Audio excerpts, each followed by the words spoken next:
Hello, welcome to Lesson 11, Exercise 1, Mastering Java. What we have here in this exercise is we want to create 4 strings. The first one is going to say apple pie. Second one will say zebras. The third one will say bubblegum. The fourth one will say fish sticks. Notice the fish, the F and the S is capitalized in fish sticks. And we want to print all 4 strings to the screen. And then we want to compare string 1 with 2 and print to the screen if string 1 is less or greater than string 2. And we'll basically do a bunch of comparisons. We'll compare strings 1 with string 3, and then we'll compare string 3 with string 1, and then string 4 with string 1. So essentially what we're doing here is we're using the compare to function to take a look at 2 strings and compare them. And as we learned in the video lesson, what's going on here is it's really trying to determine what comes before and what comes after. Now, since we have text strings here, this method is essentially going to tell us what is alphabetically before the other. In other words, it's going to try to place them in alphabetical order. So what we have in our code is we're declaring all 4 of the strings, string 1, 2, 3, and 4, and we have the declarations exactly as we have outlined in our problem statement. And then we print all 4 of the strings to the screen with this statement here. And then let me just take a look at the first batch here. Now we're going to do a comparison. So we do a blank line, that's what this is doing. And then we have an if statement. Look what's inside the if statement. We're taking string 1 and we're accessing the method associated with the object called compare to, and then we're comparing it to string 2. Notice that's what the problem statement wanted us to do, compare string 1 with string 2. So that's what we're doing. We're comparing string 1 to string 2. Now this is going to return for us it's going to return a number. That number is either going to be less than 0, in other words, it's going to be negative, or it's going to be greater than 0, that would be this case, it'll be positive, or it's going to return 0. It does not matter what number is actually returned. That's taken care of by Java deep in the realm of how they designed it. What you just need to check for is to see if it's less than or greater than.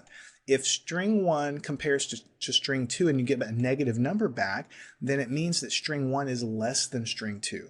All right, and what I mean by less than, it means string 1 comes alphabetically before string 2. If you compare string 1 and string 2 and you get a number greater than 0, then it means that string 1 is greater than string 2, which means it comes later in the alphabet. And if you get exactly 0 as a result of this comparison, then it kind of works like the equals method we used before. That's checking to see if they're the same, and those 2 strings would then be the same. So we have a bunch of if statements for every comparison because there's 3 cases. Either this method is going to return a negative number, it's going to return a positive number, or it's going to return a 0. And we have all 3 cases there. Then we go to the next comparison. All right, then we're checking to see if string 1 compared to string 3. Again, if it's less than 0, string 1 is less than string 3. If it's greater than 0, it's greater than string 3. If it's equal to 0, then they're the same exact string altogether. And then we're comparing string 3 to string 1. Same exact cases over here, either less than, greater than, or equal to 0. And then comparing string 4 to string 1. So basically what it's going to do is it's going to go look letter by letter and try to determine what would go alphabetically first. All right? And that's what it's going to do. So let's go ahead and run this guy. There's nothing else to it. And let's just see if we can make sense of the results that we get when we run this code here. So let's go up here, save it, and then we'll hit run. First, all 4 of our strings are printed out mostly for reference. And now we're comparing string 1 with string 2, which are these 2 top ones. And it says string 1 is less than string 2, which means string 1 would come before or earlier than string 2 in a dictionary. And that makes sense because apple pie should come before the word zebras in the dictionary. String 1 is less than string 2. Now we compare string 1 with string 3, this one with this one. Again, A comes before B in the dictionary, so string 1 is less than string 2. It's returning a negative number in our comparison up here, in other words. All right. Now we're comparing string 3 with string 1, string 3 with string 1, which is our third case down below, this one, string 3 to string 1. And what we get is string 3 is greater than string 1. And if we look at this, this is string 3 and string 1. Bubblegum is greater than string 1, which means it should come further in the dictionary. So notice that these 2 guys, in this case I'm comparing string 1 with string 3. Here I'm comparing string 3 with string 1. So it makes sense that it's you get the opposite answer because I'm just flipping the order of the comparison. And then finally string 4, this is the tricky one, is less than string 1. That would claim that this guy is less than this, and that would claim that fish stick would come before apple pie in the dictionary. So how can that be? Well, Java's not telling a lie. What's going on here is it's the capital letters involved, all right? Because when you are doing alphabetical work, the way the algorithm works inside Java is that whenever you have a capital letter, basically capital A through capital Z come before all of the lowercase letters. And that has to do with the ASCII character codes that we've talked about in the past. But all of the capital letters are going to come before the lowercase letters.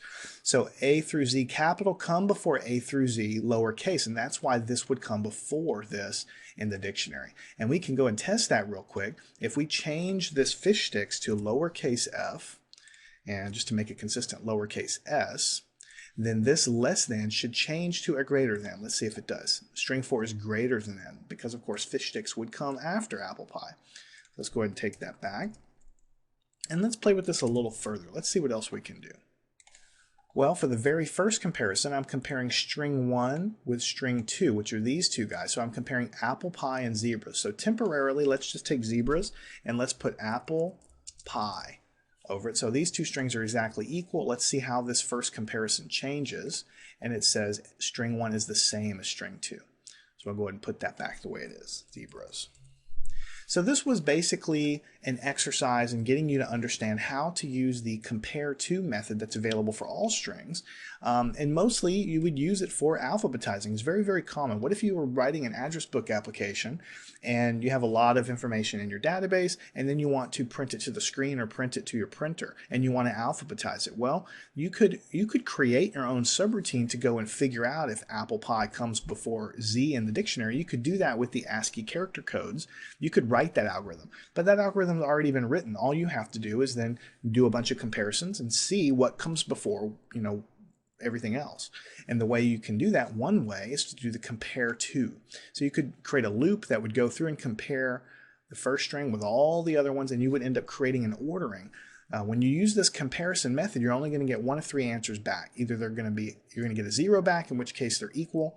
You're going to get a greater than back, which means this guy is greater than or comes after this guy, or you're going to get a negative number back, which means the opposite, that the first string that you specify there is coming before or less than the second string. So it takes a little while to understand what the results mean, but once you understand how it's all set up, it makes a lot of sense, and it's very easy to use because you're getting numbers back from this method. It's very easy to use mathematics and if statements to figure out the ordering, and that's what this method is really good for.